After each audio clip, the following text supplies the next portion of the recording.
crença sempre repetida não é nossa, mas é apenas a transmissão, a observação de um pedido aos nossos amigos invisíveis, que estão aqui sempre em muito maior número do que nós, unidos nesse estado interior de ligação à realidade divina, portanto capazes de fazer com que cada um de nós e aqueles que não estando aqui fisicamente são trazidos aqui pelo nosso pensamento, pela nossa emoção, pela nossa oração. Só nós, como eles, possamos todos receber.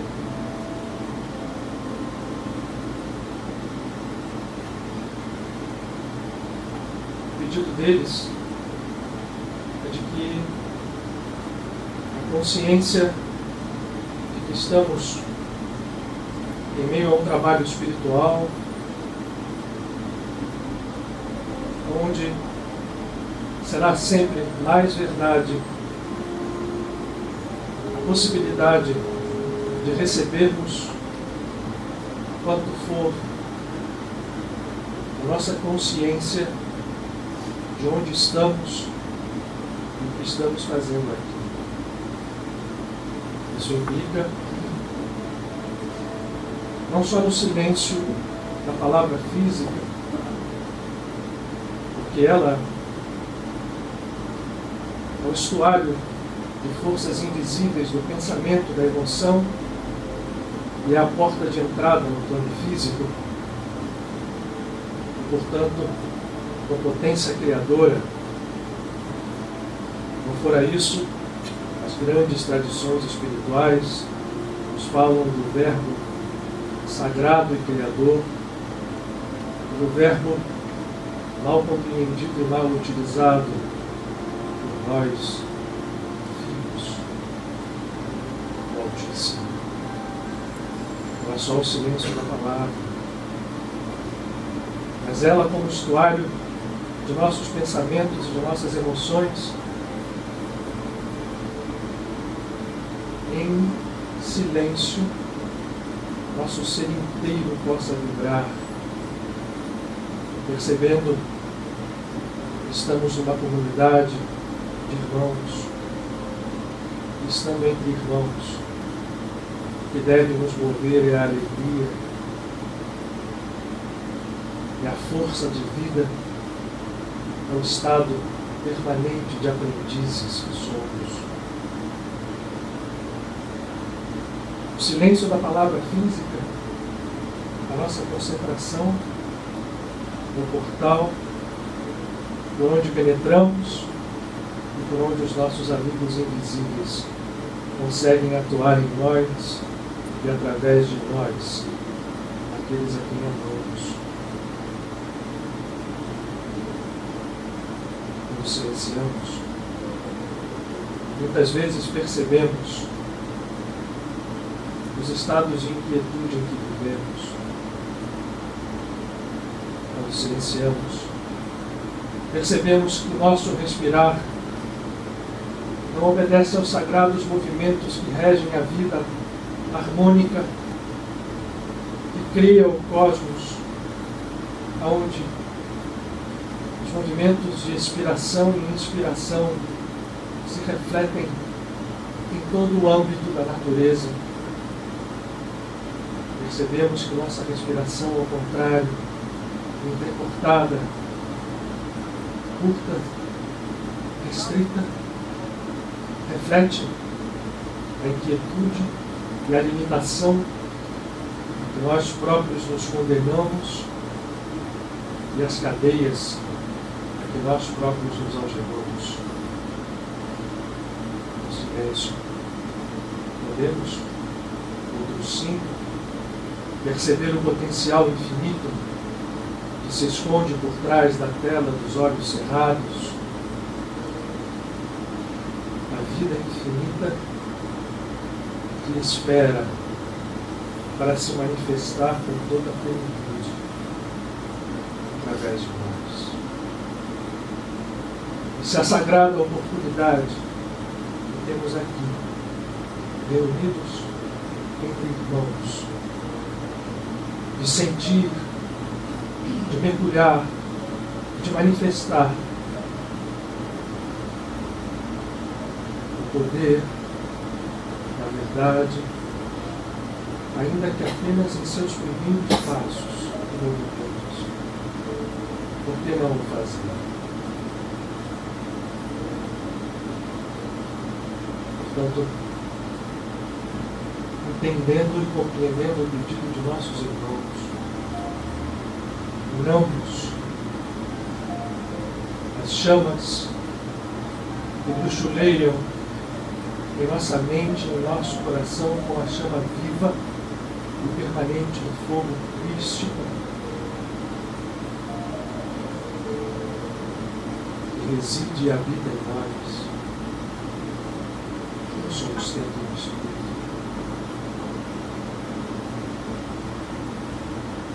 E essa chama, esse fogo, é um.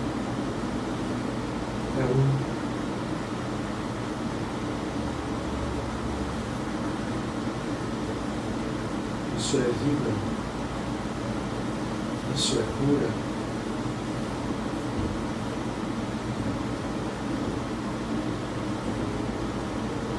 A luz.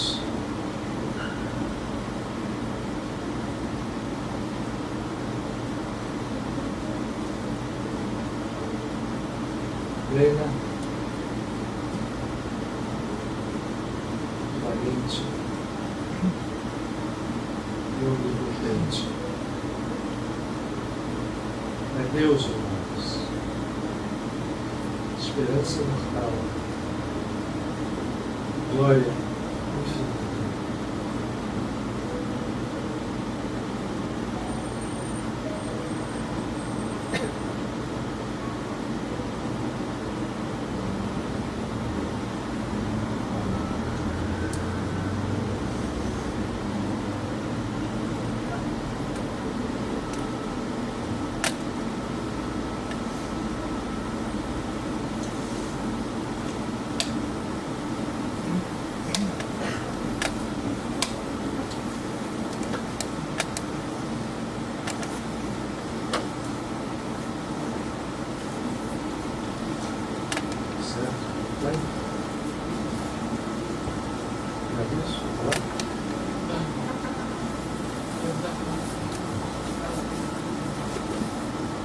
Amanhã nós imagino que vocês já tivessem já, mas a gente confirma que amanhã a casa não vai funcionar em função aí do jogo que nós vamos ser. Então vamos lá. Atenção pro jogo. Não.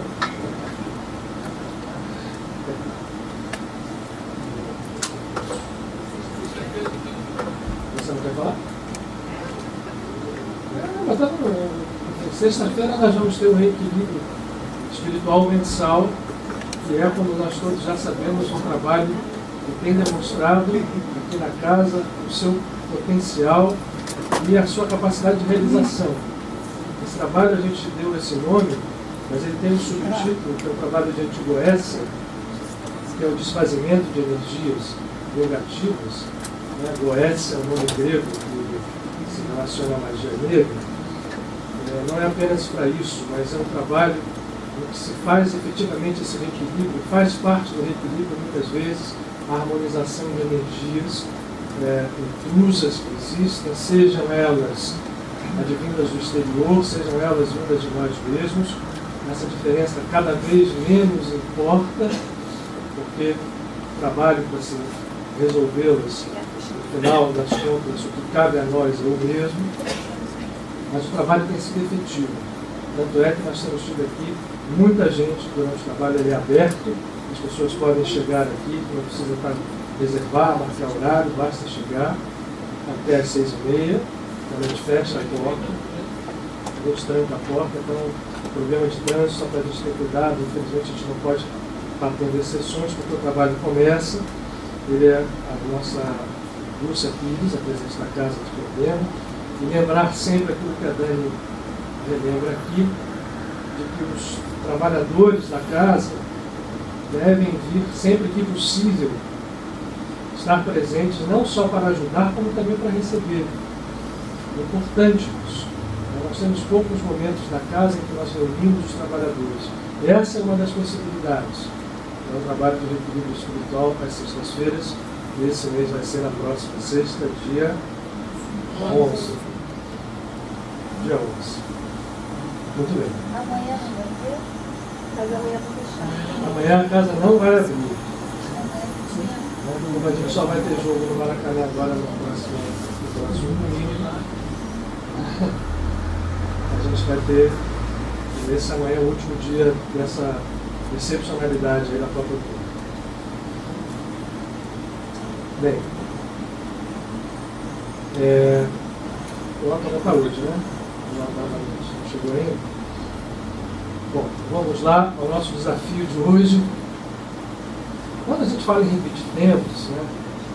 E dessa vez a gente repete o tema da semana passada, que fala sobre karma, com a encarnação, lei da graça, libertação, né? Na verdade, a gente vincula a lei da graça. Eu já abro aqui o parêntese inicial, uma observação inicial de que longe da nossa intenção esgotar o tema. Então sempre haverá, né, dados a mais, que a gente não conseguirá esgotar em dois encontros. Por outro lado, eu nunca fui muito amigo de repetição de temas. Como a gente não anuncia com muita antecedência, é sempre comum que hoje, por exemplo, estejam aqui muitos de vocês que não estiveram na outra segunda. Né? Então, um tema em repetição pode ficar, às vezes, a coisa voando no ar para aquelas pessoas que não tiveram. Então, o que a gente procura fazer? Eu hoje, pensando muito sobre coisas que a gente poderia falar, coisas que eu deixei de falar na próxima vez, na vez anterior, na próxima vez eu tenho pasteliano. Pasteliano que eu quero falar, bater muito nessa tecla hoje. Enquanto a gente fala de karma, para poder entrar no que eu acho que importa, uma convicção que eu tenho, também fazendo essa observação.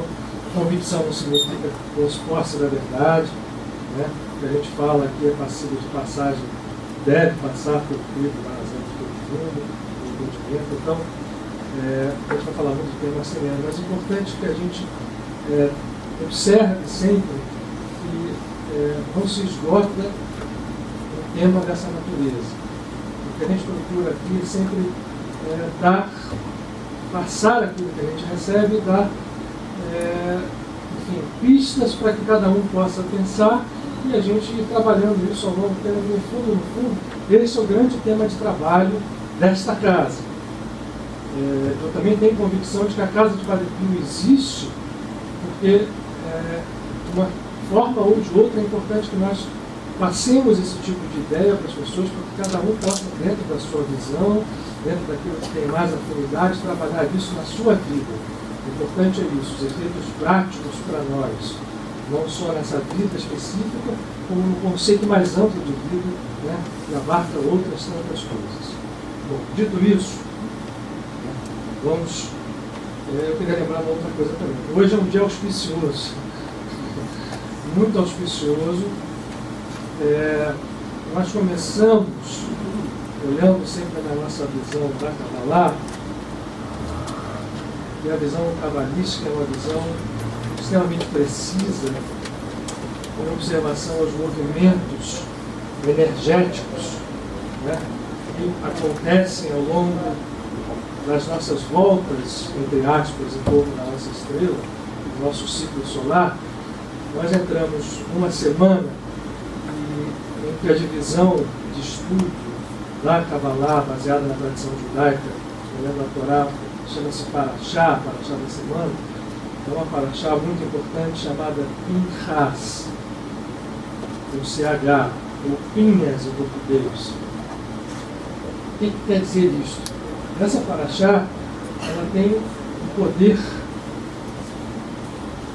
melhor dizendo, não é a paraxá que tem poder, as energias que regem neste momento e que vinculam ao estudo de uma passagem específica da Torá, estão vinculadas à cura, no sentido amplo da palavra. Não só a cura de males físicos, mas a cura em todo o sentido. Lembrando que a palavra cura em português, eu sempre dou o exemplo aqui do queijo curado. Né?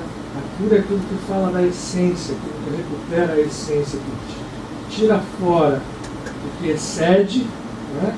E vai trazendo só a substância que importa. Quando a gente tem esse processo, a verdadeira cura é isto. E lógico que ela se expressa em todos os níveis de cura, em todos os aspectos de cura que a gente conhece e necessita. Sejam os da doença física, sejam os níveis de cura mais profundos, que são aqueles que nos interessam, que acabarão redundando numa cura física. Essa semana é importantíssima porque esta paraxá é vinculada à cura. Tão importante é que eu trouxe um exemplo para mostrar a vocês.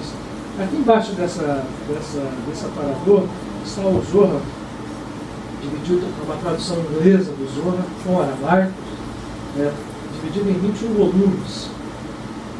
O Zohar é uma obra muito interessante porque ela é acima, na verdade, é acima do aspecto religioso puro e simples. Ela não é uma obra da religião judaica.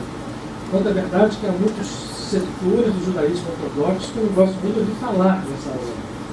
Ela é uma obra profunda que você pode relacioná-la a muitas outras escolas religiosas, inclusive a palavras ditas por Jesus Cristo. É interessantíssimo. E nesse aspecto de cura, esse livro ele é tão importante na sua essência, mesmo na sua estrutura vibratória, que se faz dessa paraxá, eu trouxe aqui como exemplo, pequenos livros, isso aqui é feito pelo Kabbalah Center, que está aqui em aramaico, pura e simplesmente, uma pequena tradução, mas toda em aramaico, a paraxá inteira que aqui está posta em 2 volumes. Então, em Raz, o que ele serve? Isso aqui é usado como um grande magnetóforo. Essa palavra que eu gostava muito dela era o nosso inesquecível Luiz da Rocha Lima. Isso aqui é uma espécie de um transdutor energético, as letras hebraicas funcionam assim, e é recomendado que as pessoas possam usá-la, mesmo aqueles que não sabem hebraico, ou aramaico, no caso aqui o aramaico, utilizá-la como um magnetóforo, para que possa isso servir de veículo de atração e de emanação de energias. Então, só para que vocês vejam a importância da paraxá de Pinchas. Estou falando isso aqui porque no final eu pretendo ter tempo hoje de a gente fazer uma meditaçãozinha vinculada a isso, para que a gente possa estar nesse estado de cura. É uma semana em que hoje, Rosa me corrija, a Lua, Marte, a Lua está crescente em Escorpião. Ora, o que é Escorpião, Sol em Câncer e Lua Escorpião, senão um desafio à nossa cura mais profunda, né? Encontrar as nossas sombras e trazer da profundidade do nosso ser essa argamassa alquímica para poder fazer surgir dali a estrela brilhante que nós somos. O código dessa paraxá é muito interessante, porque ele fala de Pinchas, que era um sobrinho de Moshe, um sobrinho neto de Moisés, e que ele toma uma atitude drástica, porque havia em meio ao povo hebreu acampado no deserto, um momento de muita rebelião, não só contra Moisés, como tudo aquilo que era preconizado, inclusive o casamento com mulheres de raça estranha. Ora, é claro que isso nem pode ser olhado ao pé da letra, porque a gente hoje entende que tudo são códigos. Pessoas de raça estranha significa estruturas que vivem dentro do nosso ser, que são estranhas à nossa essência. E essa história estava incomodando e estava criando no povo, em geral, doenças, pragas que aconteciam com mortes em sequência, de centenas e milhares de pessoas. acometidos por uma praga gerada por esse estado mental que é codificado com o casamento com mulheres midianitas, com mulheres edomitas, com mulheres da vizinhança que não pertenciam àquela natureza que era representada pelo povo. Isso é código.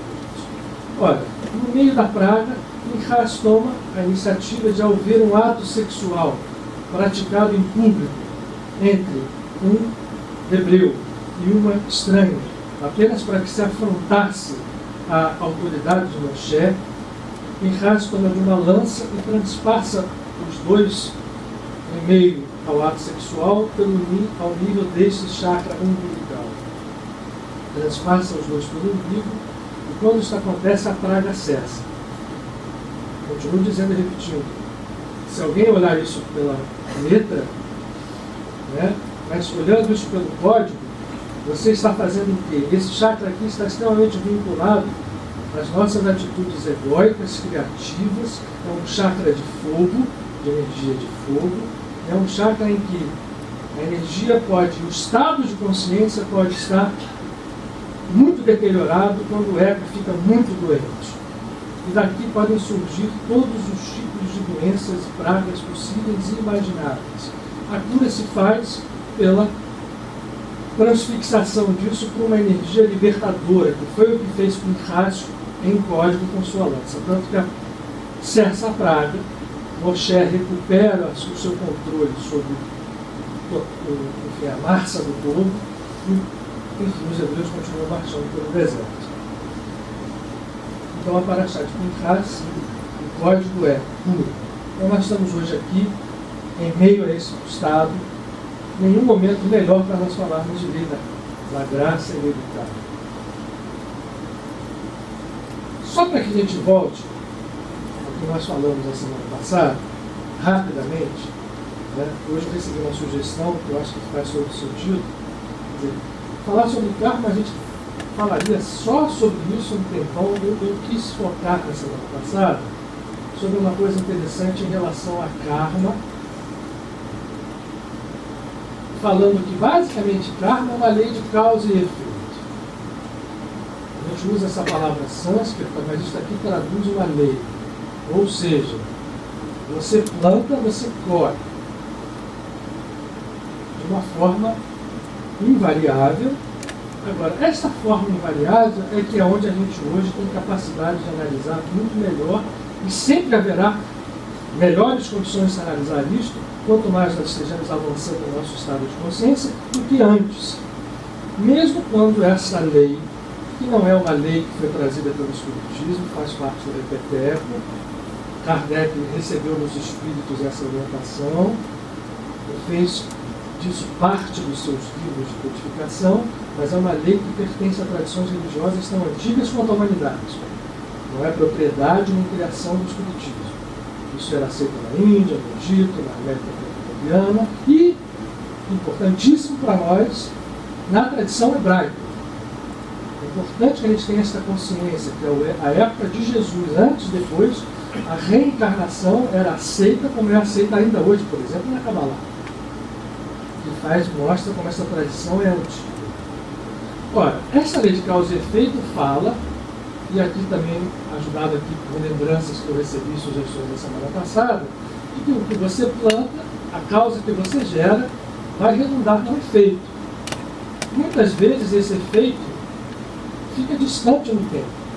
E para nós que acreditamos, sem que isto seja um dogma, nem queiramos obrigar as pessoas a acreditar, mas faz parte desse entendimento lógico, as causas e efeitos podem se expressar ao longo do que nós chamamos de reencarnações ou de vidas sucessivas nos planos físicos.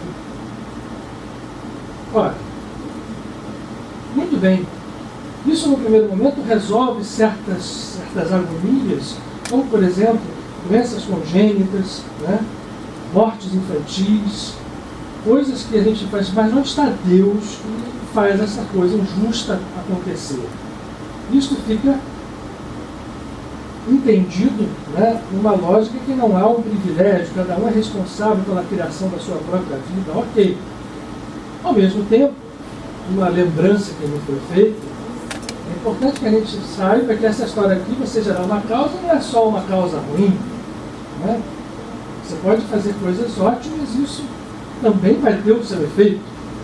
Tanto é que, me lembrava o Paulo Rui, o karma pode ser um karma ruim, mas pode ser bom. Ou seja, um ato bom redunda num efeito bom. Ok, muito bem. Essa história de causa e efeito, no entanto, ela pode parecer, no primeiro momento, completamente resolvida. Só que eu acho que há mais coisas aí, e é onde vai entrar o que nós chamamos de lei da graça. Eu não vou falar 5 minutinhos sobre o karma. Lembrando, mostrando que eu desenhei uma linha semana passada e mostrei que a visão que a gente ainda tem da vida está posicionada, no máximo, em uma estrutura bidimensional. A gente não fala nem em tridimensão, mas mais que quase sempre está sobre uma linha, ou seja, uma causa gerou um efeito, que pode se tornar uma nova causa, que gera um efeito, e nós vamos fazer nosso avanço evolutivo através dessa linha de causas e efeitos bons e maus, como se fosse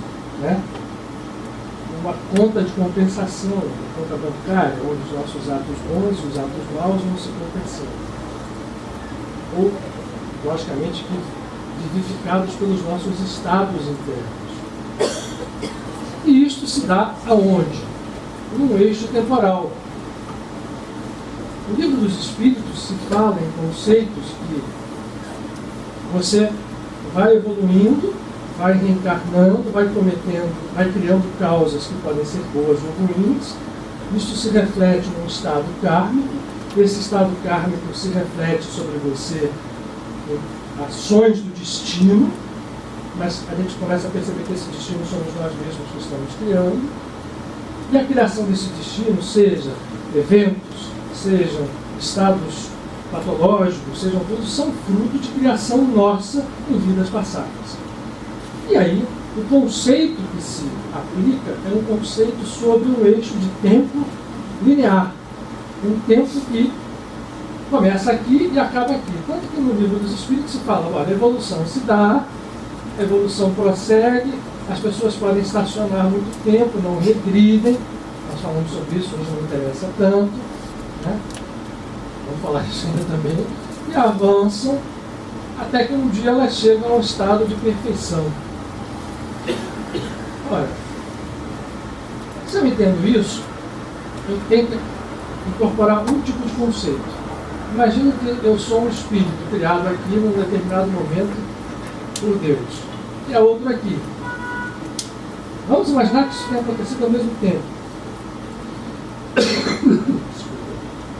Esses dois começam a evoluir, esse aqui vai numa linha reta bonita e esse aqui faz um rolo danado. Esse aqui chegou tempos antes na perfeição, depois chega esse. Até que fez essa questão, fez esse pergunta. Quando ele chegou na perfeição,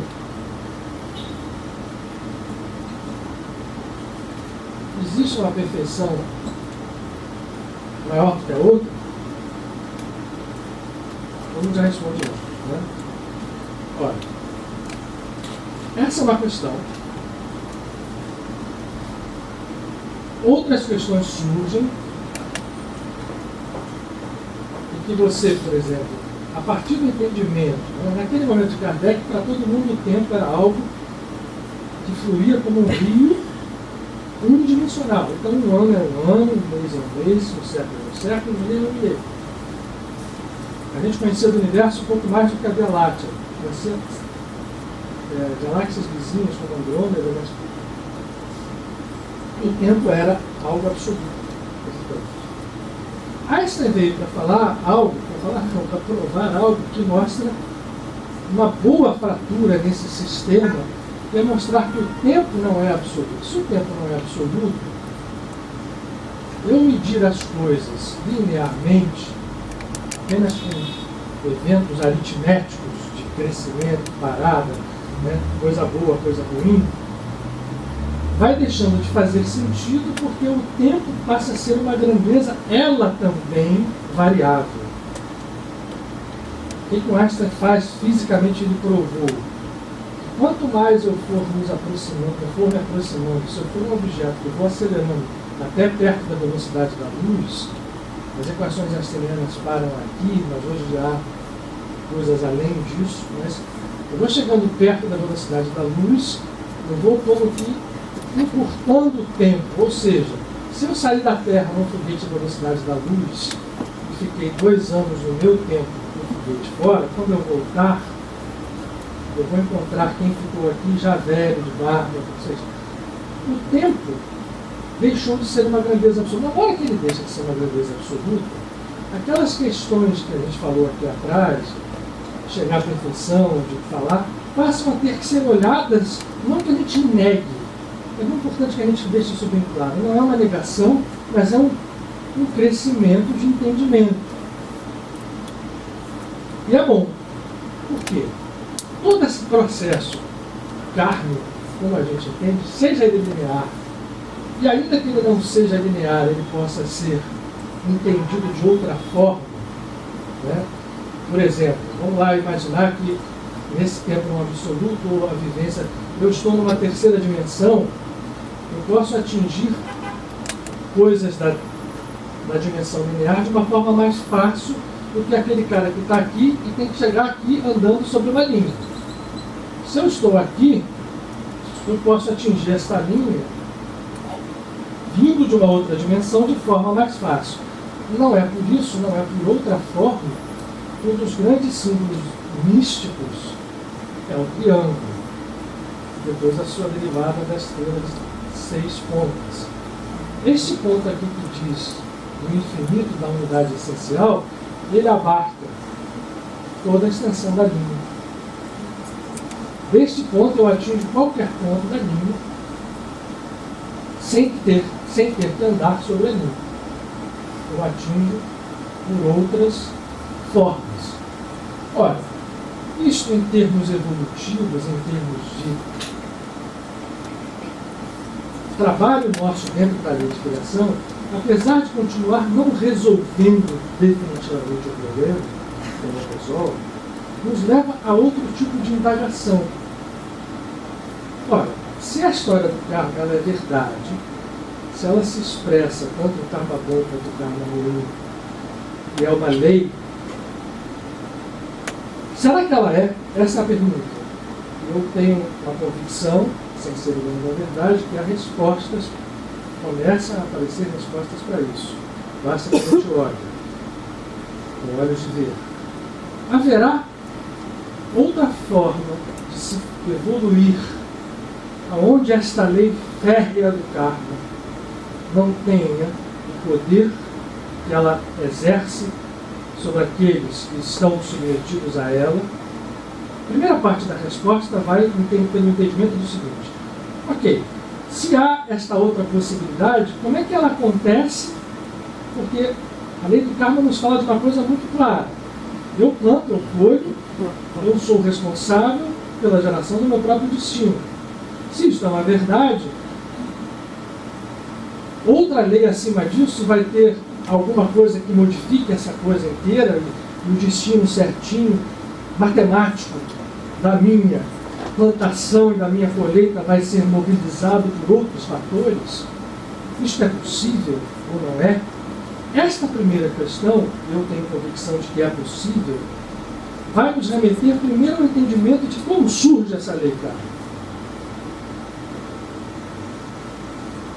Nós temos várias estruturas e sistemas de entendimento da criação do cosmos, todas elas parciais e incompletas, porque humanas, a inteligência humana é incapaz de abarcar tudo. Esse é outro. Essa premissa tem que estar sempre perto da gente. A gente não pode abrir mão dela, senão a loucura está a um passo. Essa estrutura, como a gente vê, ela é uma lei, primeiro, única, ela é uma lei imutável e ela surgiu de onde? As várias visões que existem vinculadas às tradições espirituais, principalmente na Índia, mas também na Kabbalah, também no gnosticismo, ultimamente em revivescências dessa história, como um curso em milagres, que falam de que o karma é sim uma lei, mas é uma lei, mas não é a lei única. Se nós olharmos o Bhagavad Gita, olharmos o Mahabharata, nós vamos ver em diversos trechos, corroborados pelo trabalho de Paramahansa Yogananda, quando veio ensinar a técnica meditativa de Kriya, não como uma panaceia para você romper karmas, mas como um instrumento de penetração dentro dos níveis profundos do ser, para que você promovesse uma libertação kármica a partir de um processo estudado, sistematizado, mas sempre tendo que ser vivido com alma e não apenas uma receita de bolo, uma coisa mais. A gente vai ver que, olhando o Bhagavad Gita, Krishna, em muitos momentos, vai falar a Arjuna, vai deixar claro que existem várias formas de evoluir. Ele diz isso sobre o tipo de devoto que chega a ele, e diz: todas essas formas vão levar a mim. Então, a primeira resposta já está aqui. A lei do karma é inútil, ela vai funcionar. Se você optar pela lei do karma, você vai lá nela, apesar do tempo não ser absoluto, o tempo seja relativo, mas você vai por ela até você chegar à perfeição. Mas faz sentido. E ele diz: se ele fizer isto, você vai fazer. Se você tiver um karma bom, você vai para o céu de Indra. Ele nomeia, na tradição hindu, aqueles que chamam dos deuses menores, né, ou seres de natureza angélica, arcontes, que são responsáveis por vários processos da criação cósmica. Indra, de todos eles, é o mais poderoso, porque é dono dos céus. E Krishna diz: vai ao céu de Indra. E depois que você passar um tempo lá, você voltará à Terra. Até com um karma bom. Você foi lá, fez uma coisa boa, volta, ou não. E esse processo vai se dar. Um dia você chega. Mas de todos esses processos, aquele que mais Krishna, lembrem-se, não é a figura física, da mesma forma como a gente falou de Jesus, é a centelha divina que vive dentro de cada um de nós. Krishna diz: o devoto que me é mais caro é aquele que se entrega a mim por completo, aquele que mergulha no meu ser. Este vai compartilhar comigo a minha natureza. E ainda que ele seja o maior dos pecadores, se ele entrar nesse estado, ele rompe as cadeias kármicas, eu o trago a mim, e nele em mim. Isso é muito parecido com o conceito que Jesus depois vai trazer ao nosso mundo ocidental, ao pensamento. Porque, na verdade, já vamos falar isso, quando vamos falar já da lei da graça, o que a gente depreende é que essa lei do karma, ela existe sim, mas ela foi como que uma opção escolhida pelos seres que quiseram se submeter a ela por atos próprios. Isso, na tradição ocidental, está posto no livro do Gênesis, no pecado original. Adão e Eva escolheram viver sobre a lei kármica. Esse é o código. Comendo o fruto da árvore do centro do jardim, pelo fruto do conhecimento do bem e do mal. O fruto do conhecimento do bem e do mal significa o fruto de levar as coisas como boas e como más, sempre num juízo parcial, num juízo humano, e sempre levando a ação da lei de causa e efeito a se reproduzir, porque normalmente, como a gente se acha juiz, a gente gera os efeitos a partir de causas que nós estamos sempre determinando como boas. Ninguém quer para si o mal. Todo mundo quer coisas boas para si. Quer receber coisas boas, quer viver coisas boas. Mal é aquilo que está sempre fora de nós. Mas fecha esse parênteses aqui.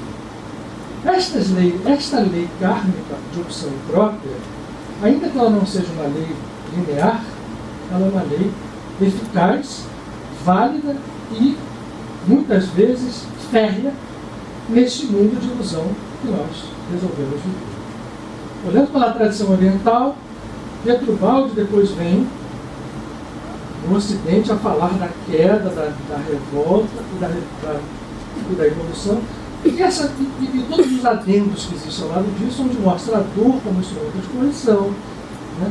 A lei kármica traz os reflexos quando ela é má aplicada, né? E você gera um karma ruim, a dor vai vir pelo movimento de, né, refazimento do trajeto.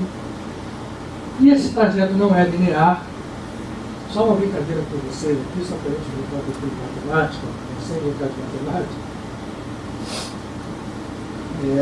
O século XX nos ajuda demais a olhar essa não linearidade. Uma das coisas que fala da não linearidade é uma disciplina, uma subdisciplina matemática chamada topologia.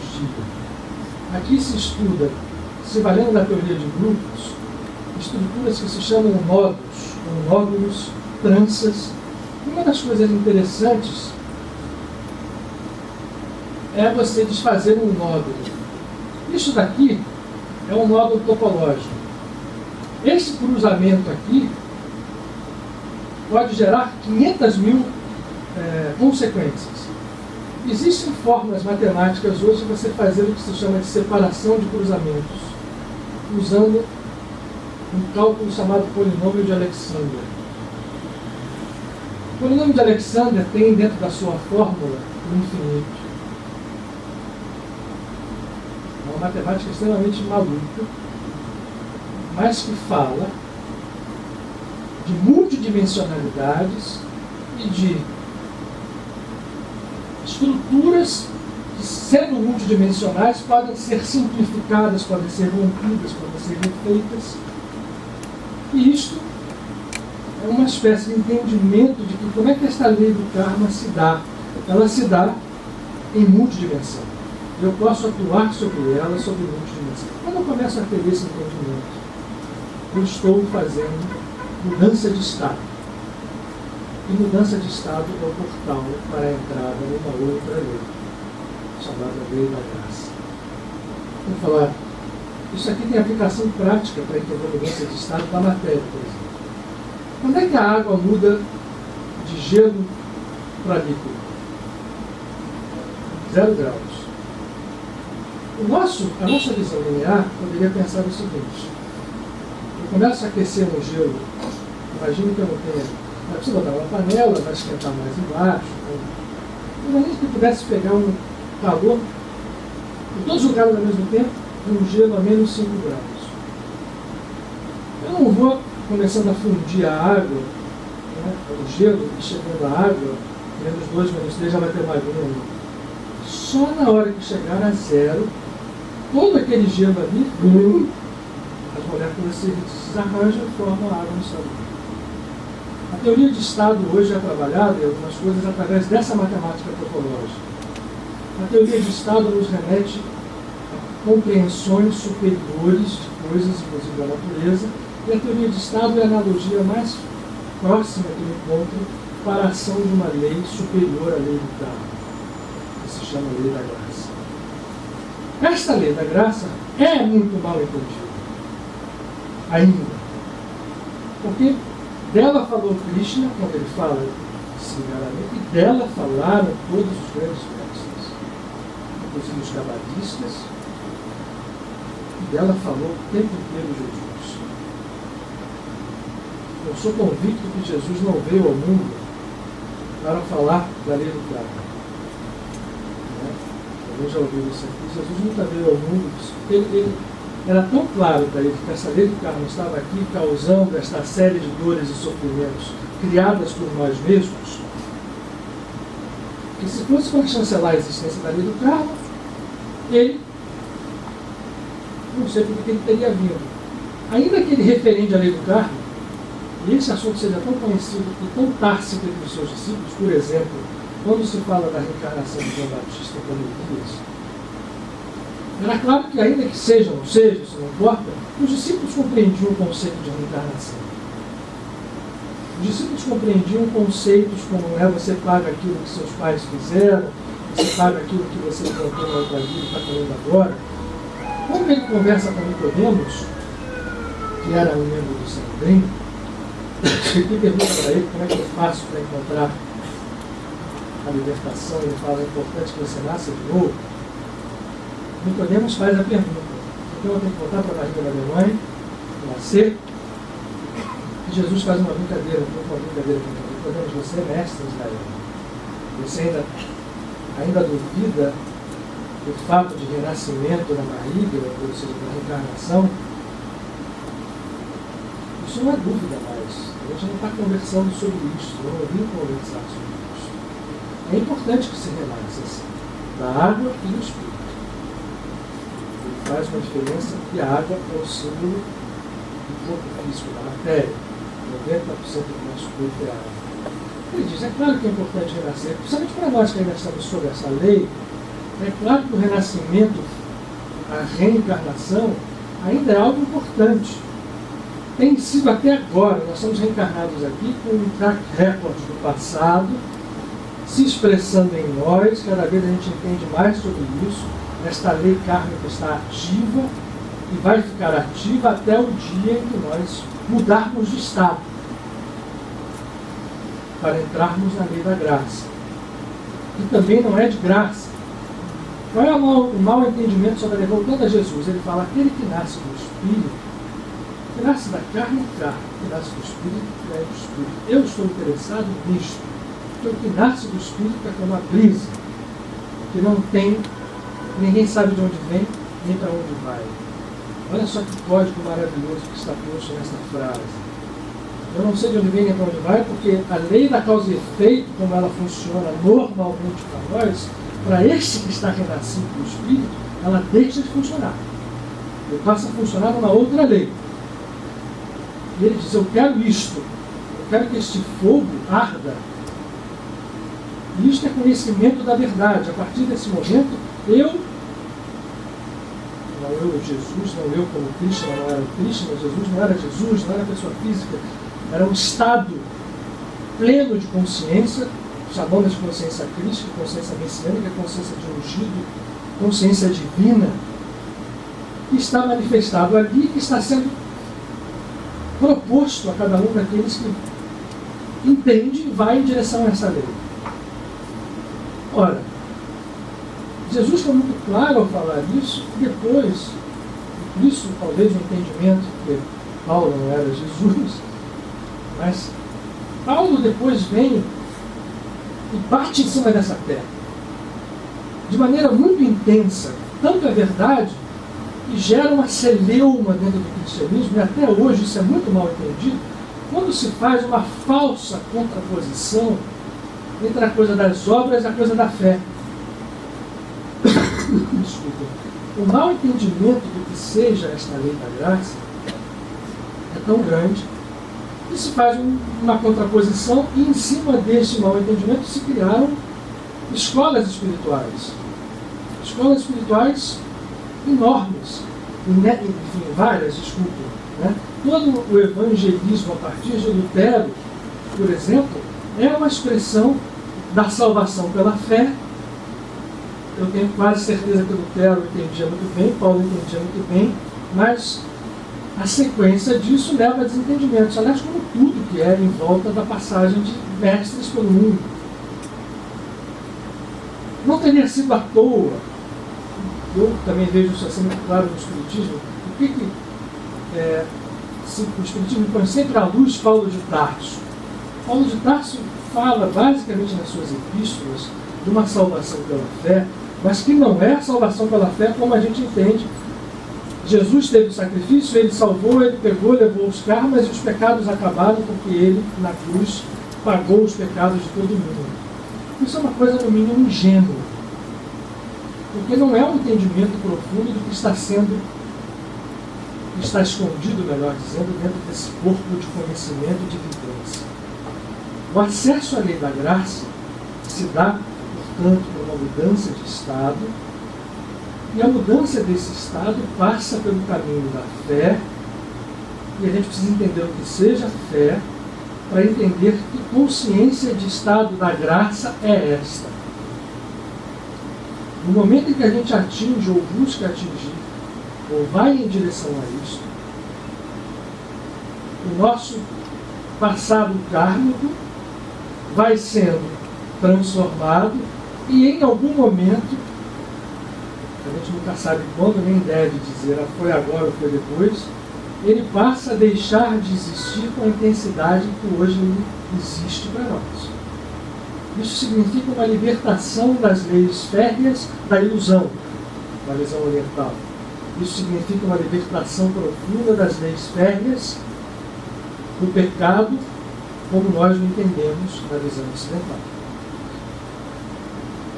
Mas a libertação do pecado, pela lei da graça, vou repetir, não se dá de graça, porque Jesus foi lá na cruz e pagou os pecados. Até isto tem fundamento. Porque eu não estou me batendo, não estou me parando sobre a lei do karma, mas dentro do entendimento profundo dessa lei, quando alguém está em estados superiores, ele pode puxar karmas sim, porque a co-encarnação funciona. Nós estamos co-encarnados com pessoas, eu posso em determinados momentos puxar níveis, alguns níveis de karma. Mas não é o fato que é importante para nós. E Jesus, quando faz um movimento desse, ou qualquer ser, Cristo, quando faz algum movimento sacrificial, ele abre portais para que, quando eu me ligo àquele portal, o meu karma pode ser, sim, reduzido em muito. Mas isso é muito mal entendido, porque a pessoa diz assim, basta acreditar e você acreditou, mas isso é tão superficial quanto eu fazer uma boa obra, achando que se eu fizer aquela boa obra só por fazê-la, sem nenhum estado interior, o meu karma diminui, porque eu fiz aquela boa obra, eu ajudei, matou lá um pedaço do meu karma. E o meu estado interno? Como é que foi ele ao fazer a obra? Muito bem. E aonde está isso em Jesus? Há certas passagens de Jesus que são desafiadoras. Nos evangelhos, principalmente de Lucas e no evangelho de João. No evangelho de Lucas tem duas passagens que são profundamente desafiadoras, há outras. Mas essas duas são mais conhecidas. Uma delas é a parábola do filho pródigo. O que nós somos? Se o karma é uma lei, vamos só fazer um parêntese aqui. Se o karma fosse uma lei férrea, a ponto de ela ser uma matemática quase cruel, em que eu só poderia desfazer o meu karma com um karma bom, isso sendo contabilizado em ganhos e perdas espirituais, qual é o trabalho do perdão? Aonde estaria sentido na oração do Pai Nosso quando eu peço que Deus perdoe alguma coisa? Porque se eu olho só pelo ângulo da lei do karma, se eu faço alguma coisa, eu fiz, registrou, eu vou ter que desfazer isto, não adianta receber perdão. Podemos discutir aqui o que seja perdão, mas vou voltar a repetir. Mas o perdão existe. E o perdão, se ele existe, ele tem um efeito prático. Aonde que ele tem efeito prático? Se eu peço antecipado perdão, o Pai Nosso continua, ele não tem só essa frase, ele diz, porque eu perdoo. Me perdoa porque eu perdoo. Já começa que a gente não faz a segunda parte, mas de toda forma está ali o pedido de perdão. Se o perdão existe, aí eu volto à parábola do filho pródigo, que efeitos isso tem práticos na nossa evolução?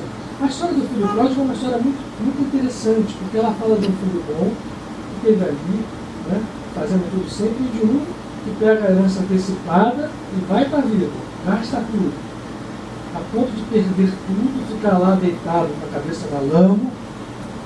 Um dia ele lembra que tem um pai que tem uma casa, eu vou dar uma levantada aqui, e vou, já que eu fiz tanta coisa errada, eu vou pedir ao meu pai que me acolha ali entre os seus empregados, porque é melhor comer a comida lá dos servos do que comer a comida dos porcos.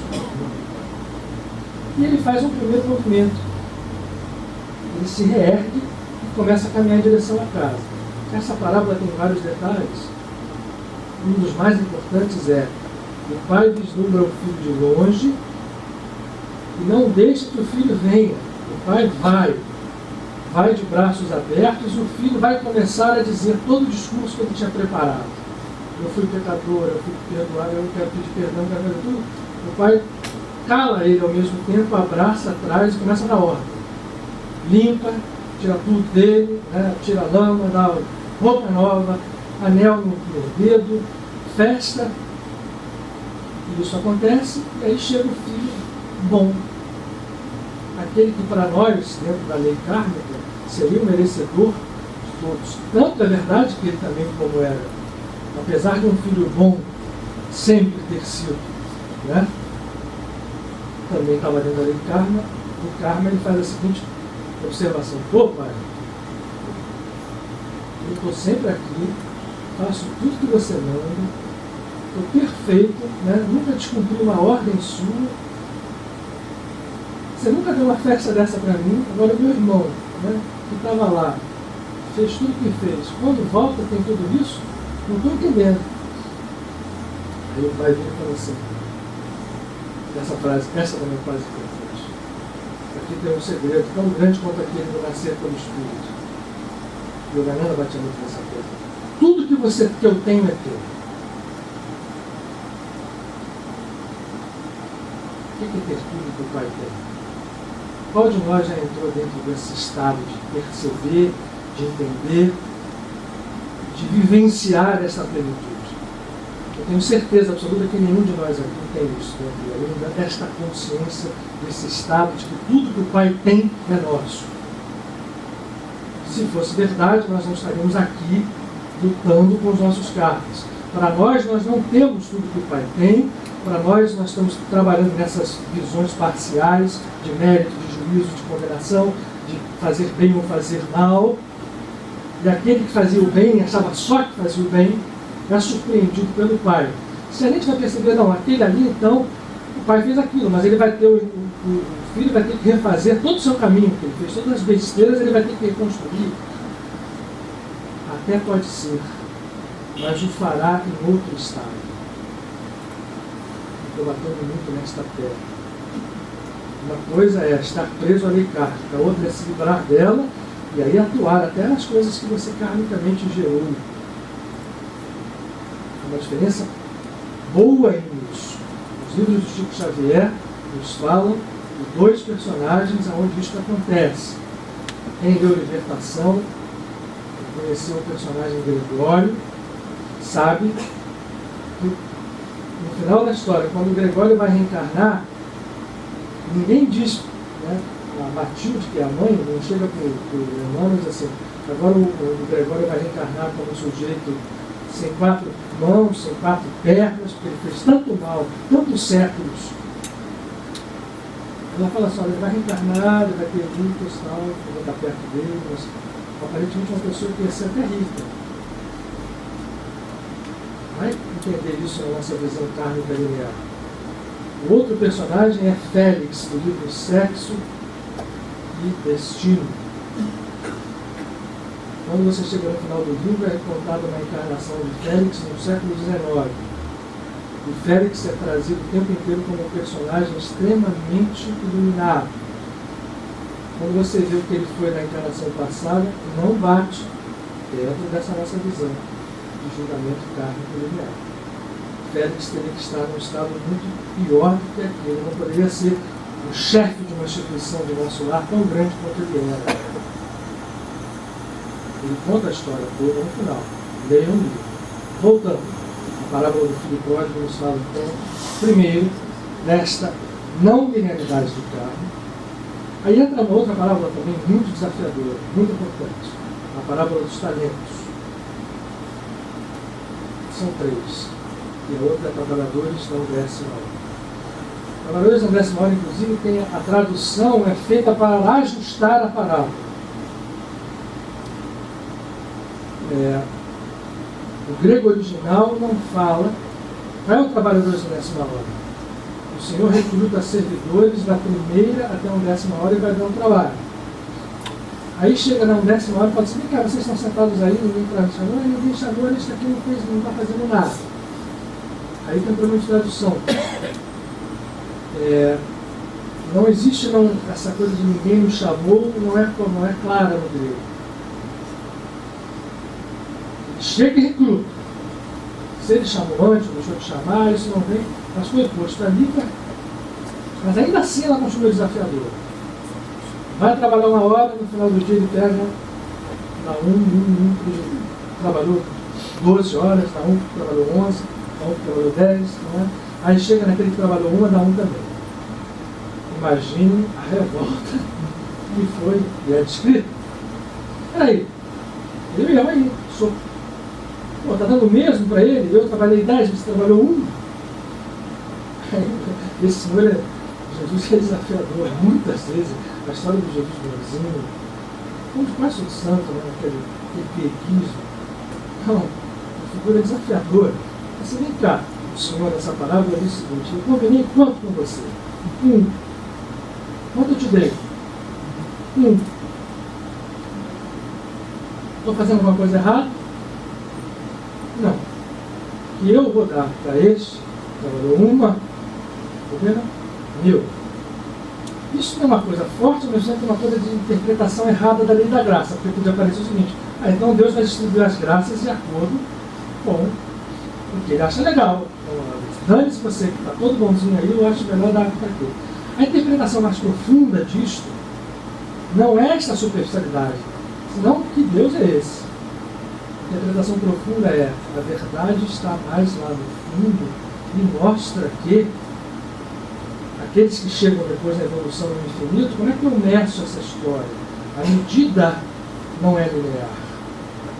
O que está dizendo é o seguinte: o trabalho é feito pelo estado interno. E o trabalho contado na nossa limitação física pode muitas vezes não representar as medidas de julgamento que são usadas em dimensões e em termos superiores. Se é isso verdade, e eu ainda não sou capaz de julgar como Deus julga, qual é a saída para essa história toda? Se essa lei da graça pode acontecer, se ela pode ser aplicada à vida, se ela pode funcionar, e se existe um estado passível de ser atingido, chamado estado da graça, e esse estado ele é refletido, eu sou sempre no cristianismo, que é mais fácil para a maioria das pessoas. Cristianismo não, vamos tirar essa palavra fora, porque não existe isso.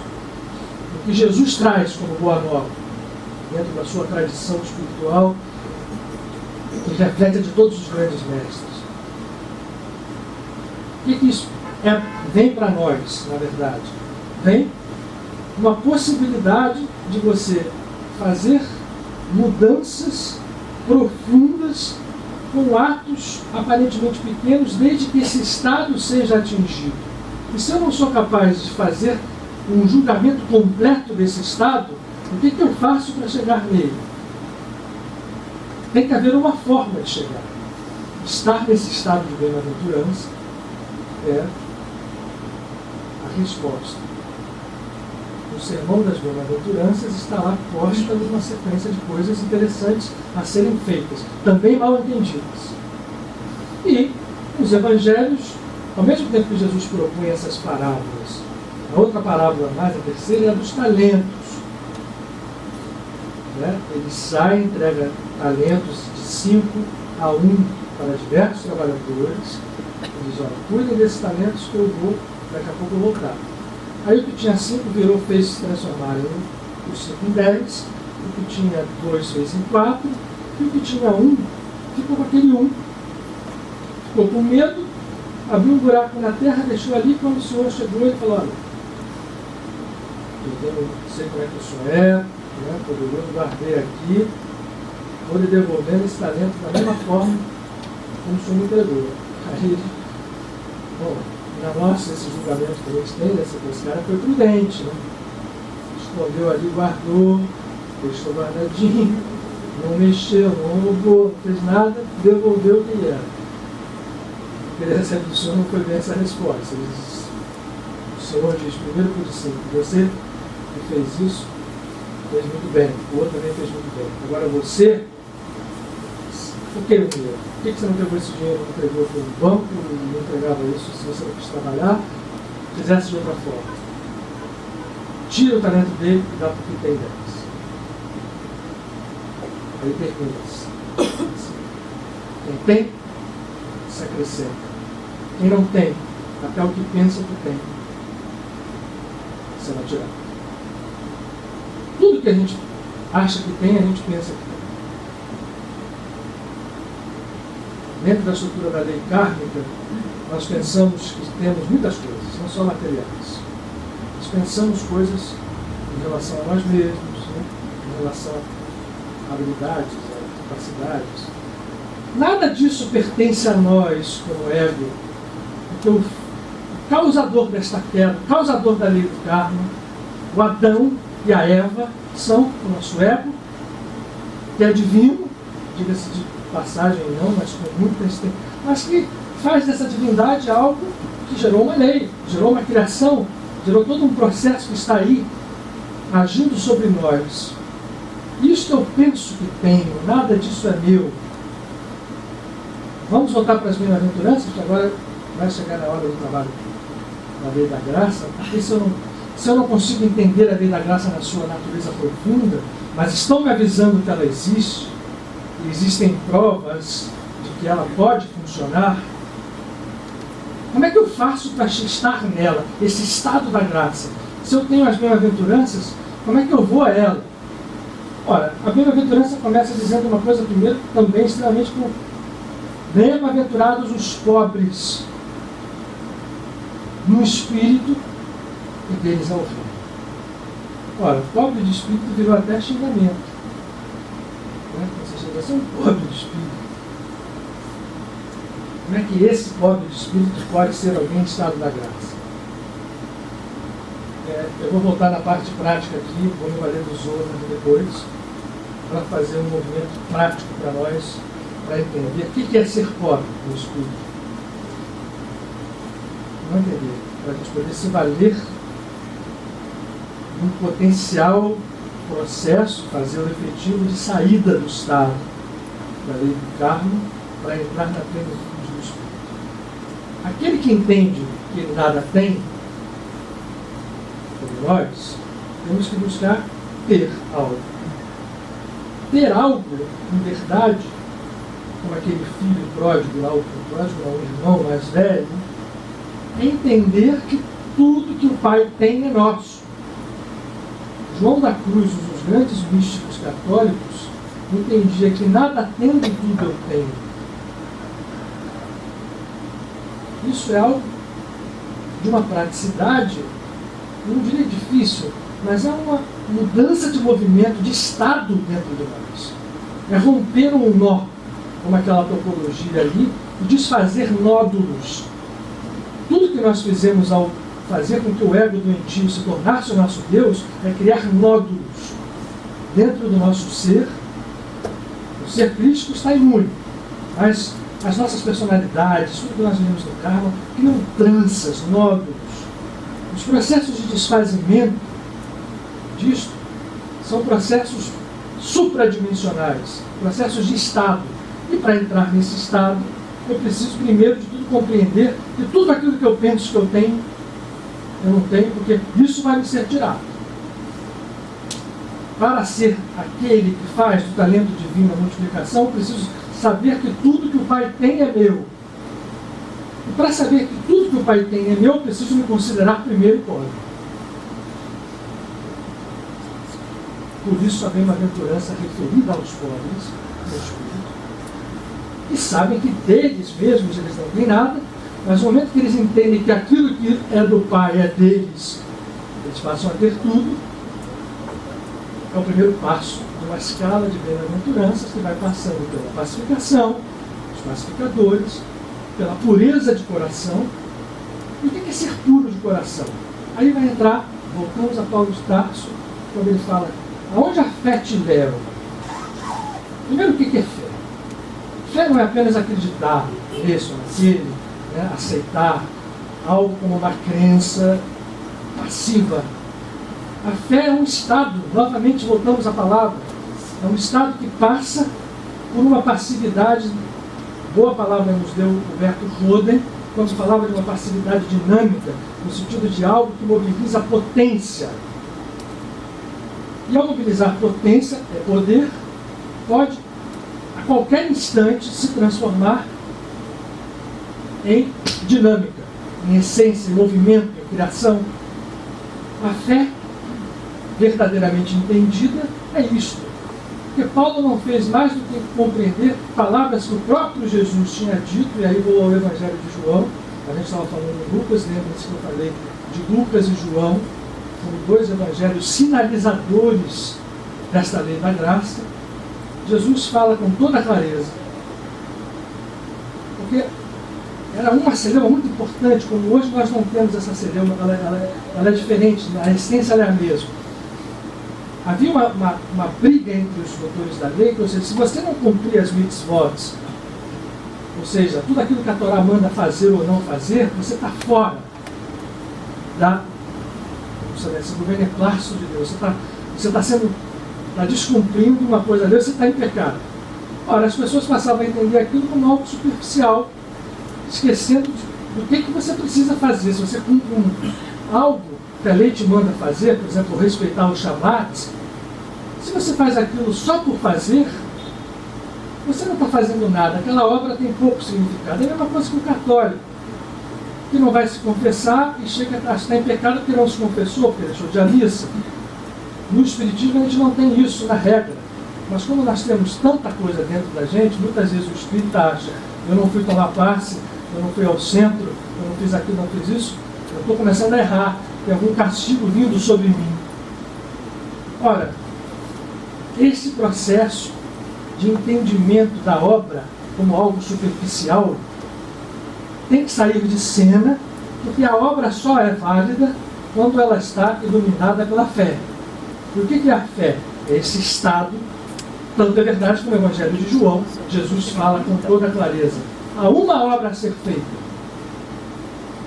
Ele não faz por menos, ele não diz há duas, há três, há uma. É que tenham fé no Cristo.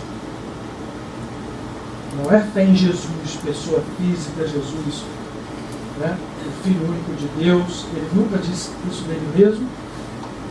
É no Cristo o quê? Fé no nosso estado messiânico e está dormente. Eu preciso me dirigir a Ele. Esta é a única obra que me deve e é mandatória. Feita esta obra, você está no Pai, o Pai está em você. A parte final do Evangelho de João é como um grande arco dramático sem queda. Ela vai num crescendo, num crescendo, num crescendo. E Jesus fala algo que depois também foi entendido, pode ser entendido de diversas maneiras, onde ele diz: não se preocupe, porque este mundo já está julgado. Olha, se o Espírito vem consolador, né? É um detalhe que eu vou falar para vocês. Na tradição hebraica, a palavra consolador em aramaico é menacham, desculpem, menachma, e em hebraico é menachem. Este nome é o nome do Consolador, é tido pela tradição mística como o nome do Messias. O Messias se chamará o Consolador, o Menachem. Jesus fala, sempre fala no Consolador, que virá. O que é isto? Ele diz: eu vou para que venha o Consolador. Eu estou indo para que vocês não confundam a minha pessoa, a minha figura física, com o estado messiânico de consolação que está dentro de cada um de vocês. E o Consolador vindo, ele vai convencer, vai clarear tudo. E não é só clarear sobre a reencarnação, porque a reencarnação já é nessa vida. Não é clarear sobre a evolução, claro que é, mas o que ele vai clarear é saber que esse mundo está julgado, porque pecado, justiça e juízo já estão todas postas sob o controle do Pai. Ele vai explicar e convencer o mundo a respeito do que seja o pecado. O que é o pecado? É você ter se afastado de Deus. É você ego divino, que nunca deixará de ser, ter escolhido uma criação, a sua imagem e semelhança, e não a imagem e semelhança de que você é, e uma criação ilusória e falsa que está aí à nossa vista. Detalhes à parte, isso. Na justiça, ele usa duas palavras que podem parecer a mesma. Por que ele usa justiça e juízo? Justiça é o sentido, também já falei aqui, da justiça porque Porque eu vou ao Pai e eu ligo a Ele, e quem ligar-se a mim e ligar ao Pai se torna um com Ele. Justiça, no seu sentido de justa cor, de colar, é justo, tão justo como uma roupa é justa.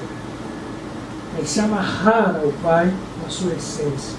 Isto é a justiça. E do juízo é exatamente esse estado que nós vivemos no karma e que precisa ser rompido. Eu preciso me tornar um justo ou ligado ao Pai para que o juízo deixe de funcionar, porque o príncipe deste mundo já está julgado. O ego já está sobre a lei karma há muitas eras em tempo relativo. Não é só no planeta Terra. Isso é uma característica do nosso universo, que nós hoje cada vez enxergamos mais. Mas a libertação passa pelo entendimento desse conhecimento, e isto faz com que a gente tenha acesso à lei da graça, e a lei da graça nos liberte. Ok, e aí? Tá bom. Ninguém sabe como, mas há uma forma de atingir a lei da graça, há uma forma de atingir esse estado? Claro que há. Se tornar um justo estado ligado ao Pai. E para estar ligado ao Pai, não é preciso muito conhecimento. Tem um mistério metafísico, coisas simples bastam, ao menos para que a gente inicie de forma segura esse caminho. Primeira coisa, vou agora dar uma espécie de, programa ali o tempo. É preciso que nós entendamos que se o Pai pode perdoar, e o perdão significa alívio ou dissolução desta lei kármica, é preciso que nós façamos a nossa parte. Então o perdão é fundamento. Ora, para eu perdoar alguém, eu preciso começar a entender isso, até a mim mesmo. A gente tem que se incluir dentro desse processo. O perdão abre campo para a entrada em ação de uma força criadora e realizadora e harmonizadora mais do que tudo que é o amor. Porque se eu perdoo aquilo que me magoava, que me machucava, que me fazia ter vontade de vingança, abre campo para eu poder começar a cortar essas cadeias de causa e efeito. Porque imagina o seguinte, eu sofri alguma coisa, se eu perdoei ao agressor, essa lei kármica começa a se enfraquecer, ela começa a dar espaço a outras coisas, outras dimensões da lei kármica vão começar a agir. Como a gente não perdoa, a gente só está alimentando essa lei. O estado de perdão, portanto, é fundamental. Esse estado leva ao estado de amor, que é aí mais ativo, porque o amor passa a emanar uma força regeneradora. Na visão cabalística, da árvore que não está baixada ali, a gente tem 3 colunas. No fundo, é exatamente tudo que todas as grandes escolas falam. Uma coluna à direita, que é a coluna chamada da misericórdia, uma coluna da esquerda chamada, digamos assim, do julgamento, e uma coluna central que faz com que isto aqui, afinal de contas, o julgamento está aí, ele existe, a lei kármica existe. Ora, abolir isto não significa esquecer isso aqui e ficar só na misericórdia. Fazer o processo final significa fundir numa coluna central as qualidades das duas, de modo que a sombra se una, formando um estado de harmonia perfeito. Mas tem que partir de algum lugar. Para você fazer o julgamento se harmonizar, eu tenho que partir do perdão e do amor. Portanto, não há forma de começar isto sem que a misericórdia haja. Eu não consigo entrar na lei da graça pela porta do julgamento. Eu tenho que entrar na lei da graça pela porta da misericórdia. Portanto, o amor incondicional, que associado ao perdão, tem um poder curativo enorme. Nosso e em outras pessoas, agindo inclusive em karmas. Nas co-encarnações eu consigo trabalhar. Imagina o seguinte, o que é uma co-encarnação? Quantas bilhões de células compõem esse nosso corpo? Trilhões de células. Todas elas são uma individualidade? São. Elas não formam um conjunto? Um sistema mais complexo, mais orgânico? Nós formamos sistemas orgânicos com individualidades que co-encarnam conosco. Então, elas podem se influenciar Quando alguém começa a agir, quando alguém começa a fazer a opção pela graça, isso não significa sair do karma de um momento para o outro. Optar pela graça significa trabalhar em função de desfazer esta, digamos assim, esta série de condicionamentos que a gente vive, que estão se repetindo como efeitos gerados por causas, multicausas gerando um efeito só, uma causa gerando multi-efeitos em diversas dimensões. Eu preciso acabar com isto. Eu preciso entrar num estado de iluminação. Isso foi o que Buda fez.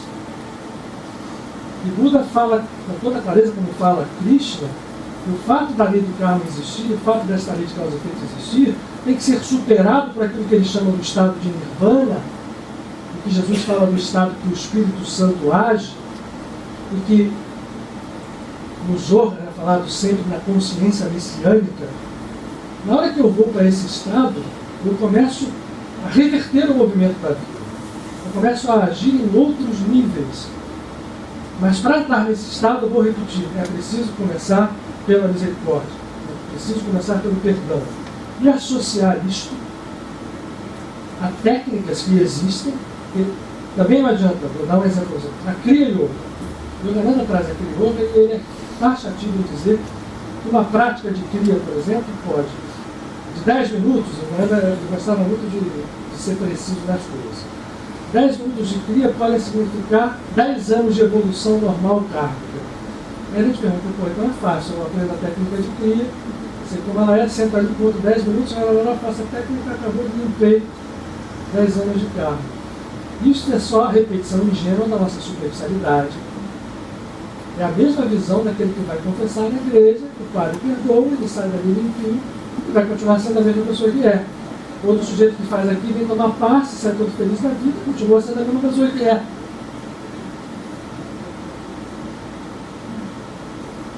Essa visão é ingênua. Ela só nos mantém presos na mesma ilusão. O processo é outro. O Yogananda falava outra coisa. Ele dizia, a Kriya tem que ser feita dentro do estado de entendimento de que Deus em nós é amor incondicional. Vocês querem um exemplo prático? Isso funciona? Como é que surgiu o Ho'oponopono? Ele surge exatamente por uma pessoa que percebeu que isso funcionava. Na prática, ele conseguiu mudar várias pessoas, ainda que ele não tivesse contato direto. Né? Isso foi vendo e as pessoas vão mostrando e como funciona se você faz isso dentro de um estado de consciência. Pode ser a técnica do Ho'oponopono, pode ser a técnica de uma afirmação positiva, por exemplo. Hoje surgem várias escolas que nos falam, mas o que adianta, por exemplo, eu fazer uma afirmação positiva de limpeza kármica com raio violeta se eu repito isso como um papagaio? Para quem não precisa, quem tem estado de consciência, basta uma pequena oração, basta o Pai Nosso, basta qualquer oração de qualquer escola. O importante é esse estado estar dentro de nós. Lógico que você mostra no Ho'oponopono, por exemplo, as palavras que a gente fala ali, né? Se você começa a repetir, né? Sinto muito, me perdoa, te amo, sou grato. Repetiu isso, igual papagaio, mas no segundo seguinte eu estou lá cobrando alguma coisa, perdão lá que eu pedi perdão e não perdoei. Né? O te amo tem muita significação, você dizer que você agradece um processo, que é importante também. O Ho'oponopono se torna algo valioso para mostrar que o caminho de entrada na lei da graça é possível. Na hora que eu entro dentro desta lei, as coisas começam a mudar. Um outro grande emissário também da lei da graça chama-se Joel Goldsmith. Com o seu trabalho do caminho infinito, mostrou a capacidade que tem uma criatura de, estando onde ela está, sem se envolver fisicamente, necessariamente, com um evento, poder atuar naquele evento como curadora, como restauradora da harmonia, como canal de limpeza kármica, de transformação kármica de terceiros. É infinito esse processo. Só que o que eu gostaria de deixar, nos últimos 5 minutos eu vou fazer uma mentalização com vocês, aproveitando aqui em casa. É um entendimento, eu diria que talvez fosse essa a grande grande trabalho da casa, é que a gente busque a compreensão do poder da lei da graça. Que não é uma lei que vem de graça, não é uma lei discricionária que Deus escolhe, né? Eu vou dar 10 para você porque eu achei que você tem uma cara bonita. Isso é uma bobagem. É uma coisa mais profunda. Passa pelo estado de pobreza espiritual. E a pobreza espiritual é isso que a gente falou, entender que o ego não é dono de nada. Pobreza não espiritual, pobreza no espírito. O ego é pobre. Ao ser pobre, ele precisa estar ligado ao eu, fazer esse ligamento, né, ao self, a nossa consciência oceânica, a nossa consciência cósmica, para que isto nos permita trafegar em dimensões superiores a que nós vivemos agora. E na prática significa transformar situações que nós vivemos agora. Mas para fazer isto, vou repetir pela última vez, as premissas e a capacitação é: comece a perdoar, comece a amar incondicionalmente, comece a não julgar. Porque o perdão significa que eu já julguei, já condenei, estou movimentando uma pena qualquer daquela pessoa, ainda que seja apenas o meu estado mental, né, de raiva, de mágoa, de alguma coisa. Eu começo desfazendo o que eu já fiz, depois eu entro num estado de não mais julgar. Aí já é um passo adiante, eu vou crescendo dentro da lei da graça. E na hora que eu estou pleno na lei da graça, eu estou imune ao karma, inclusive com as minhas ações. Isso Krishna disse a Arjuna. Esses seres, que não é o nosso caso, agem sem que os frutos das ações reajam sobre eles. Por quê? Ele está tão oceanicamente mergulhado no amor incondicional, ele julga não nada, está plenamente munido desta compreensão, que mesmo as ações desse ser, que são às vezes até incompreensíveis, elas são ações mobilizadas com o estado da graça terceiro. Um pequeno exemplo disso é Babaji, que é um avatar, que é um ser crístico que Yogananda nos traz, com conhecimento que também é conhecido não só por Yogananda, mas é um conhecimento na Índia, que é um ser que habita num nível físico, mas extrafísico, que se materializa à sua vontade, é um ser liberto.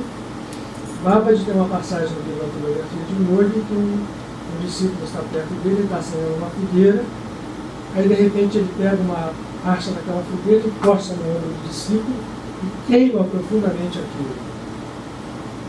E aí os outros discípulos param e falam assim: o senhor está maluco? Julgaram imediatamente aquela ação, né? Assim, o que ele fez? O que Babaji fez? Ele é um ser liberto. Aí ele diz assim: vocês não, antes de perguntar isso, deviam parar para pensar. Há alguma razão que vocês não conhecem? Né? Ao botar isso aqui, ele é um ser que está se dedicando, está começando a entrar no estado. Ele tinha um karma muito forte de morrer queimado. Esse karma, que ainda está presente, está sendo resolvido agora com isso que eu estou fazendo, queimando o seu ombro. Eu estou mostrando essa história para ver os graus em que isso pode se aplicar. Entrar no estado da graça não significa de um momento para o outro você romper toda a lei kármica, mas pode começar a se materializar em suavizações kármicas. Essas suavizações podem ser curas, podem ser transformações de situação que a gente vive ou que outros vivem. Quer ver um outro exemplo? Só para terminar. O que é terminar?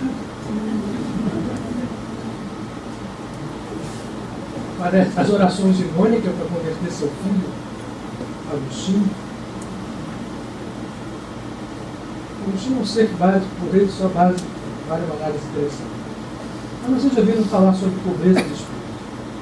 O Zorba, em Pinchas, na verdade em Furcats, na palestra anterior, mas que vale para Pinchas, ele nos fala que os salmos são grandes livros de poder. As orações dos salmos não são só orações litúrgicas. São mantras poderosos, têm grandes conhecimentos e trechos deles. Zohar fala que quando eu compreendo a minha natureza de pobreza espiritual, dentro daquele espírito do Sermão da Montanha, pobreza no espírito, eu abro o caminho para que entrem dentro do meu ser as luzes de harmonia e de cura que estão ali dormentes. Venham do alto e surjam de baixo para cima. E ele diz que há 3 instrumentos dentro dos Salmos que nos ajudam a isso. 3 passagens. No Salmo 86, no Salmo 90 e no Salmo 102. Da Bíblia hebraica. Eu vou ler, não o Salmo inteiro não, são pequenas passagens. Eu vou ler em português, eu vou ler em hebraico. Por que ele diz isso? Desculpa.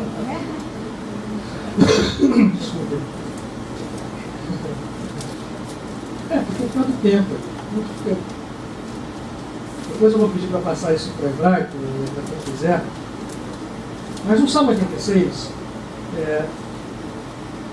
diz o seguinte: Davi compreendeu dentro da sua grande estrutura de viver dentro de cargas e cargas, em algum momento, quanto ele precisava de ter esse estado de pobreza no espírito para poder se tornar um tzadik, um justo, um que se unisse a Deus.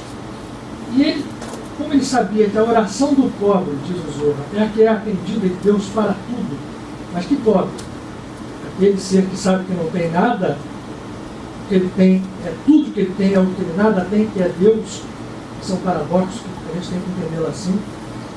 Davi se fez pobre e fez 2 salmos relativos a isto. E Moisés, que é o autor do Salmo 90, fez isso na sua oração.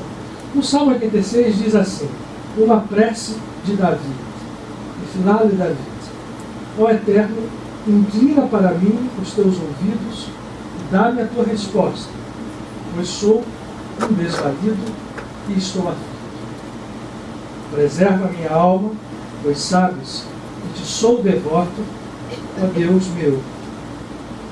Salva esse servo que em ti confia. Compadece-te de mim, que a ti clamo sem cessar. Conforta a alma do teu servo, porque a ti, ó Eterno, eu a elevo. Do versículo 1 ao versículo 4, aqui está a passagem que nos ajuda a transformação, nos fazendo pobre de espírito. Você vê aqui que uma palavra usada no Sermão da Montanha: bem-aventurados os aflitos. Salmo 86. Pode até ler o Salmo inteiro, mas a passagem, vamos chamar assim, energética, a força mântrica, está nesses versículos, de 1 a 4. O hebraico é bonito, mas eu vou abster de ler, para a gente não perder tanto tempo, já estamos em cima da hora. Salmo 90. Salmo de Moshe. Uma oração de Moshe. Quando eu falo 90, no 86 é sempre da Bíblia hebraica, né, da Bíblia católica. Eu nunca lembro se é o. Eu acho que é na frente ou atrás, mas vocês vão lá e reconhecem pela leitura. O Salmo 90 é do versículo 12 ao final, ao 17. Que diz assim. Do versículo 13 ao versículo 17. Volta-te para nós, ó Eterno. Até quando teremos que esperar? Volta-te para os teus servos. Sacia-nos pela manhã com a tua benignidade, para que possamos regozijar e cantar ao longo dos nossos dias. Alegra-nos na proporção dos dias em que nos afligiste, dos anos em que nos abateu a adversidade. Revela a teus servos as tuas obras e cobre os teus filhos de tua glória. Olha a passagem que vem agora. E sobre nós pouse a tua graça. Faze prosperar a obra de nossas mãos. Mas vejam que a obra é precedida pelo estado da graça. Sim, afirma, a obra de nossas mãos. Faze prosperar. No Salmo 90, 13, ao final. Em hebraico isso é muito bonito. O David está aí, eu já vi o dele hoje. A Valéria está aí, então colabore com a nossa internet passando esses trechos para os grupos, para o Face, enfim. Salmo 102. A prece de um oprimido, quando se sente desfalecer e derrama ao Eterno a sua súplica, ante o Eterno a sua súplica. Ó Eterno, ouve a minha prece e permita que te alcance o meu clamor. Não ocultes de mim a tua face no dia da minha aflição, e inclina sim o teu ouvido a mim, e atende prontamente quando eu te invocar. Então, o Salmo 102, o trecho poderoso é do versículo 1 ao versículo 3, incluso. O salmo é bonito, ele continua, nada contra todo mundo dele, ele faz muito bem. Esse Salmo 102 é tido pelo Zohar, essa é uma tríade, é um movimento triangular. Esse é o final onde você faz um movimento de reconhece a sua pobreza à frente do divino, mas ao mesmo tempo toma a coragem de invocar e de dizer: eu sou teu filho. O Yogananda falava isso também. Eu não estou aqui para pedir como um mendigo. A misericórdia não tem lugar para visões de mendigo. Tem lugar para visão de filho. O filho tem direito, como herdeiro, chegar perto do pai e clamar.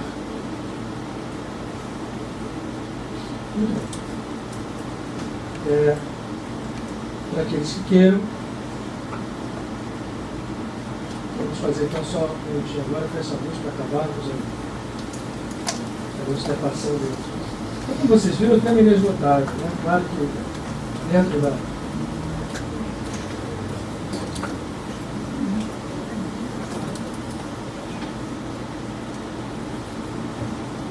Nesse mês de cura, nessa semana de cura, desculpa, eu queria que agora, enquanto a gente está aqui fazendo esse minutinho de oração, primeiro, quem quiser dar uma ficada no corpo, eu queria que nós aproveitássemos a força curadora que está vibrando intensamente. Que ainda que a nossa fé seja vacilante, ela possa ser suprida, que os mergulhos profundos da nossa alma tragam à superfície a estrela viva da presença divina que vibra e vive em nós.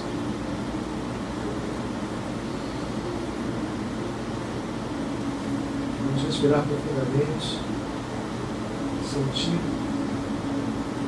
os amigos espirituais que estão aqui conosco, se valem desse momento para infundir em cada célula do nosso corpo, em cada estrutura dos nossos organismos sutis, sim, a cura. Que estão aqui para, dentro da teia kármica em que vivemos, romper nódulos, romper nós, refazer caminhos, lançar novas sementes de novas qualidades. Porque nesse mergulho nós compreendemos que a luz dessa estrela vem do exercício em plenitude da nossa capacidade divina de amar incondicionalmente.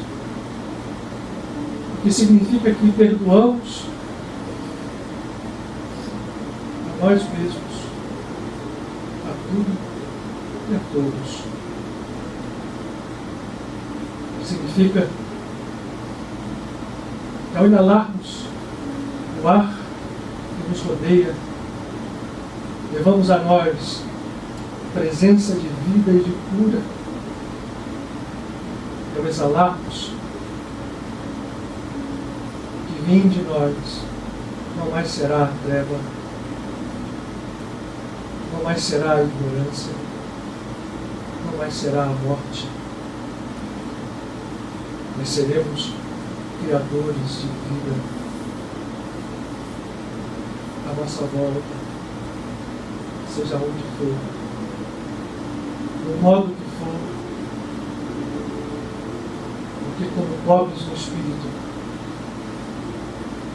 derramamos a Ti, eterna nossa súplica,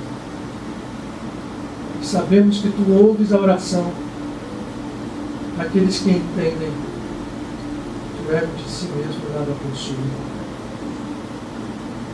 mas nós possuímos sim aquilo que é Teu, quando nós compreendemos quem somos, Teus filhos. Quando isto for verdade em nós, que nós rogamos que seja agora,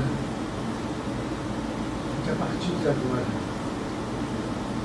cada dia, mergulhados nessa verdade, conhecendo esta verdade, a libertação nos chega de forma definitiva. Ainda que saibamos que esse caminho é sem fim, mas nós queremos dar já, primeiro, em todos os passos que for possível.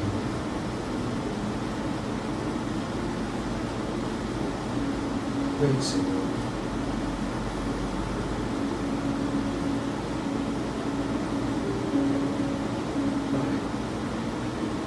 Mãe,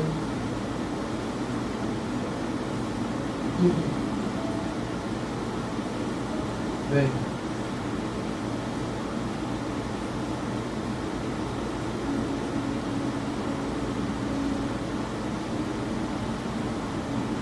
Contigo a tua paz. Mergulhados nela, sejamos vivos em teu nome. Hoje, sempre.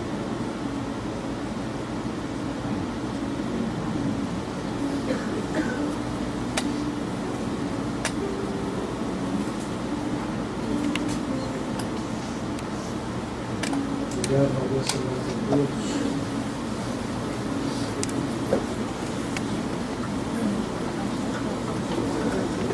Maurício não está aqui.